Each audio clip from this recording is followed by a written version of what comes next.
Welcome back guys to your own channel Saje classes.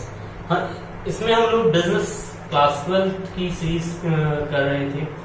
हम लोगों ने दो पार्ट, फर्स्ट चैप्टर के दो पार्ट में पहले से ही वीडियोस डाल चुका हूं, आप लोग वहां गो थ्रू कर लीजिएगा, जिसमें हम लोगों ने मैनेजमेंट की डेफिनेशन सीखी, क्या होता है मैनेजमेंट के फीचर्स देखे, ऑब्जेक्टिव्स देखे और इम्पोर्टेंस देखे।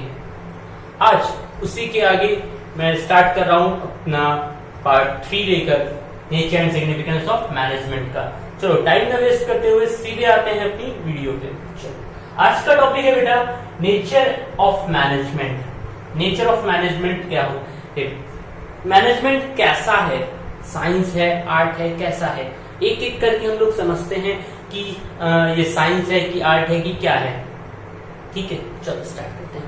मैनेजमेंट बेटा ना ही तो पूरी तरह से साइंस है और ना ही पूरी तरह से आर्ट है, ये science as well as art दोनों का मिक्सचर होता है। ठीक है, समझ में आई बात। देखते हैं कि मैनेजमेंट साइंस कैसे होता है, management as a science and as a art. पहले बात करते हैं कि मैनेजमेंट साइंस कैसे होता है।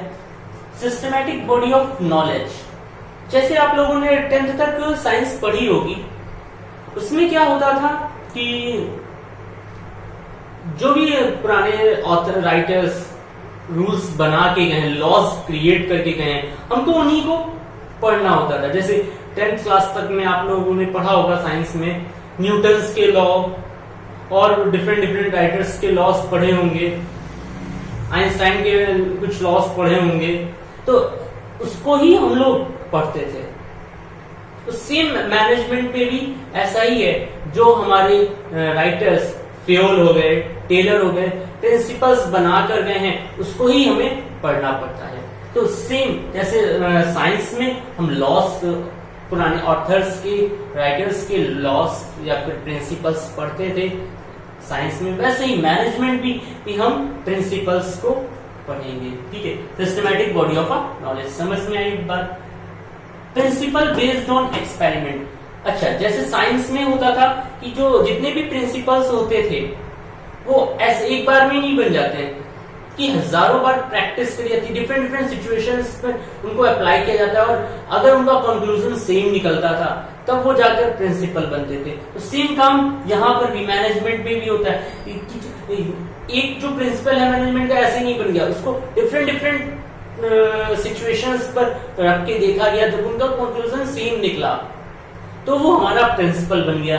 तो हम लोग बोल सकते हैं कि management as a science because principle based on experiment. Management के जो प्रिंसिपल्स हैं वो एक्सपेरिमेंट पर बेस्ड है, जैसे कि साइंस में बेस्ड होते थे। जस्ट क्लियर, कोई दिक्कत? चलो आगे बढ़ते हैं।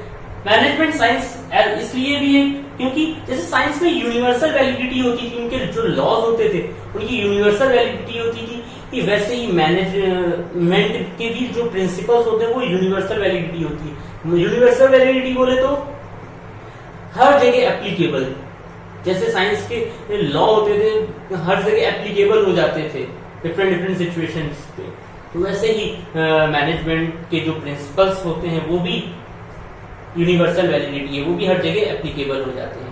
आई होप क्लियर हो गया होगा कि मैनेजमेंट साइंस कैसे है। अब बात करते हैं मैनेजमेंट आर्ट कैसे है।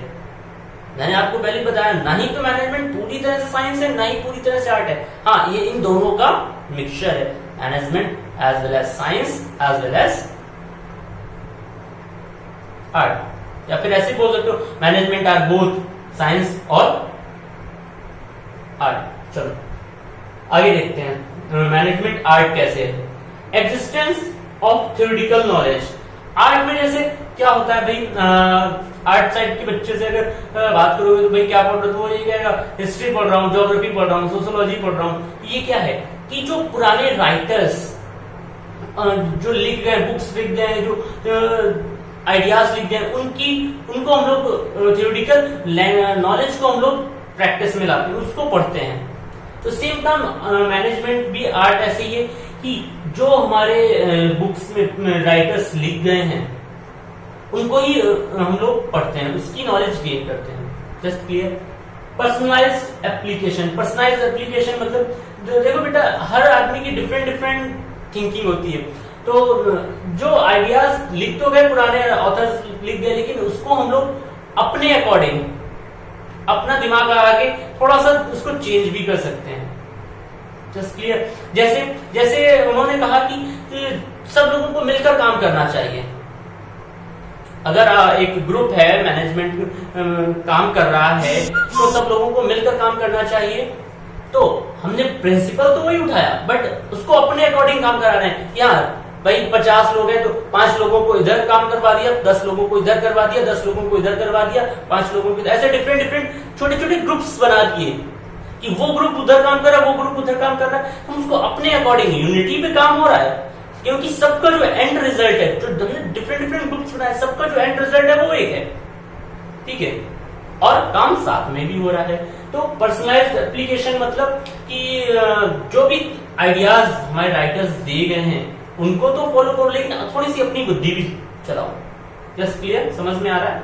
चलो आगे देखते हैं। Based on practice and creativity, जैसे आर्ट के जो आर्ट हमारे प्रैक्टिस और क्रिएटिविटी पे बेस्ड होती है, वैसे ही मैनेजमेंट भी हमारा बेस्ड होता है प्रैक्टिस और क्रिएटिविटी पे। हम अगर बार बार मैनेजमेंट किसी चीज का करते रहेंगे तो हम उसमें स्पेशलाइज्ड हो जाएंगे, उसमें नई नई चीजें निकालना शुरू कर देंगे। समझ में आई? तो मैनेजमेंट दोनों है, या साइंस और आर्ट। Just clear? कोई doubt? Management are both science and art. Guys, जैसे मैनेजमेंट साइंस और आर्ट है, वैसे ही आज के टाइम पे मैनेजमेंट एक तरह का प्रोफेशन भी है। आपने जैसे नाम सुना होगा एमबीए का, बीबीए का, ये सब क्या है? एक तरह का प्रोफेशनल कोर्स है। तो आज के टाइम पे जो मैनेजमेंट है, ना ही केवल साइंस और ना ही केवल आर्ट है, वो इस तरह का प्रोफेशन भी बन चुका है। प्रोफेशन मतलब जानते हो क्या होता है? क्या होता है? मैं ये क्या कर रहा हूँ, पढ़ा रहा हूँ ना, टीचिंग, ये एक तरह का प्रोफेशन है। वो ऑक्यूपेशन, ऑक्यूपेशन थोड़ी सी डेफिनेशन पढ़ते हैं जब आपको क्लियर हो जाएगा। Profession means occupation that requires specialised knowledge and a practice of formal education. समझ में आई बात? प्रोफेशनल क्या होता है? वो ऑक्यूपेशन जिसके लिए आपको स्पेशलाइज्ड नॉलेज की जरूरत होती है और फॉर्मल एजुकेशन की जरूरत होती है। वो स्पेशलाइज्ड नॉलेज और फॉर्मल एजुकेशन जो कि acquired by respective professional body, जो कि एक प्रोफेशनल बॉडी से एफिलिएटेड होते हैं, एक्वायर्ड होते हैं। समझ में आ रही बात? जैसे एमबीए है तो वो एमबीए किसी भी प्रोफेशनल बॉडी से एफिलिएटेड होगा। जैसे मेडिकल सेक्टर्स के स्टूडेंट्स हैं तो वो मेडिकल सेक्टर्स की जो प्रोफेशनल बॉडी होगी उससे एफिलिएटेड होगा। जस्ट क्लियर हो रहा है ना? कोई भी प्रोफेशनल होगा तो वो उसकी प्रोफेशनल जो बॉडी होगी उससे एफिलिएटेड होगा कहीं ना कहीं, ठीक है। जैसे थोड़ा सा एग्जांपल आपको क्लियर कर देते हैं और अच्छे से। जैसे लॉयर्स होते हैं, जितने भी लॉयर्स होते हैं, लॉयर्स वकील, समझ में आ रही ना बात? हाँ, जितने भी लॉयर्स होते हैं वो किससे एफिलिएटेड होते हैं? वो सारे मेंबर होते हैं बार काउंसिल ऑफ इंडिया के, ठीक है। वो जो कोड ऑफ कंडक्ट सेट करेंगे उसके अंदर ही आपको काम करना पड़ता है। तो ऐसे ही हर एक प्रोफेशनल कोर्स क्या, चाहे कोर्स बोले या फिर प्रोफेशनल ऑक्यूपेशन, किसी ना किसी प्रोफेशनल बॉडी से एफिलिएटेड होता है, ठीक है। अभी इसको फीचर्स में थोड़ा सा और डीप में देख लेंगे। इसके अब आगे बात करते हैं फीचर्स ऑफ प्रोफेशंस। कुछ इसके फीचर्स होते हैं, 4-5 फीचर्स होते हैं, देख लेते हैं कौन कौन से फीचर्स हैं और उसमें क्या है। पहला है systematic body of a knowledge. Systematic body of knowledge अब फीचर्स हम लोगों ने पढ़ा था थोड़ी देर पहले मैनेजमेंट एज अ साइंस में। सिस्टमैटिक बॉडी ऑफ नॉलेज क्या था उसमें कि भाई जो हमारे राइटर्स, हमारे साइंटिस्ट जो लॉस क्रिएट करके गए, जो प्रिंसिपल्स क्रिएट करके गए, उन्हीं को हमें पढ़ना होता था। तो यहाँ पर प्रोफेशन में भी यही होता है, जो हमारे राइटर्स लॉज या फिर प्रिंसिपल्स लिख के गए हैं, जो बना के गए हैं, उसको ही हमें पढ़ना होता है, उसकी नॉलेज हमें गेन करनी होती है। जस्ट क्लियर हो रहा है ना? Systematic body of our knowledge, जो बुक्स में लिखा है उसको गेन करना होता है, उस नॉलेज को गेन करना होता है। Just clear. आगे professional association. Professional association association मतलब होता है मालूम है ना, संघ। प्रोफेशनल एसोसिएशन आजकल हर बॉडी का प्रोफेशनल एसोसिएशन होता है। जैसे अभी मैं बात कर रहा था लॉयर्स की, तो उनका professional association bar council of India. ऐसे ही मेडिकल सेक्टर का जो स्टूडेंट्स होंगे उनका अलग प्रोफेशनल एसोसिएशन होगा। इसका काम क्या होता है? इसका काम ये होता है कि आपको सर्टिफाइड करना, आप इस प्रोफेशन में हैं उसका एक सर्टिफिकेट देना, आपको सर्टिफाइड करना, आपको कोड ऑफ कंडक्ट बताना, आपको लॉस बताना, रूल्स बताना, आपको आपकी काम बताना। समझ में आ रही है ना बात? ठीक। और अगर आप उसके वायलेशन में कुछ करते हो तो आपको आपके खिलाफ एक्शन भी लेना। इसी का काम होता है प्रोफेशनल एसोसिएशन का। Just clear? आगे बढ़ते हैं। Restricted entry. रेस्ट्रिक्टेड एंट्री, अब ये आप लोगों ने ये क्या हो रहा है? प्रोफेशनल तो कोई भी बन सकता है, प्रोफेशनल कोई भी बन सकता है, लेकिन उसके लिए भी कुछ चीजें रिक्वायरमेंट होती है। आप प्रोफेशनल तभी बन सकते हो जब आप या तो एग्जाम क्लियर करो या फिर डिग्री लो। Just clear? जैसे एमबीए वाले जब एमबीए की डिग्री लेते हैं तब वो मैनेजमेंट, एमबीए की फॉर्म मालूम है ना, management of business administration. MBA की जब डिग्री लेते हैं तब वो प्रोफेशनलिस्ट बनते हैं ऑफ मैनेजमेंट। क्लियर हो रहा है ना? तो रेस्ट्रिक्टेड एंट्री लेने के लिए भी या तो आपको एग्जाम क्लियर करना पड़ेगा या फिर डिग्री लेनी पड़ेगी, तभी आप एक प्रोफेशनलिस्ट कहलाएंगे। आगे code of conduct. Code of conduct के बारे में भी हम लोगों ने जस्ट बात करी थी। प्रोफेशनल एसोसिएशन में कोड ऑफ कंडक्ट क्या होता है?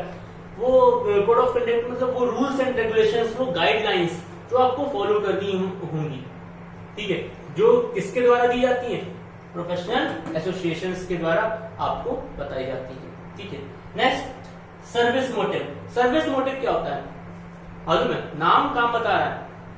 देखो भाई, जितने भी प्रोफेशनलिस्ट होते हैं वो उनका एक ही मोटिव होना चाहिए कि वो अपने क्लाइंट की नीड्स को फुलफिलमेंट करें, जो वो चाहते हैं।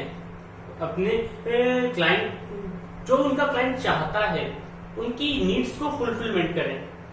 Just clear? कोई डाउट? चलो, आज के लिए नहीं, बाकी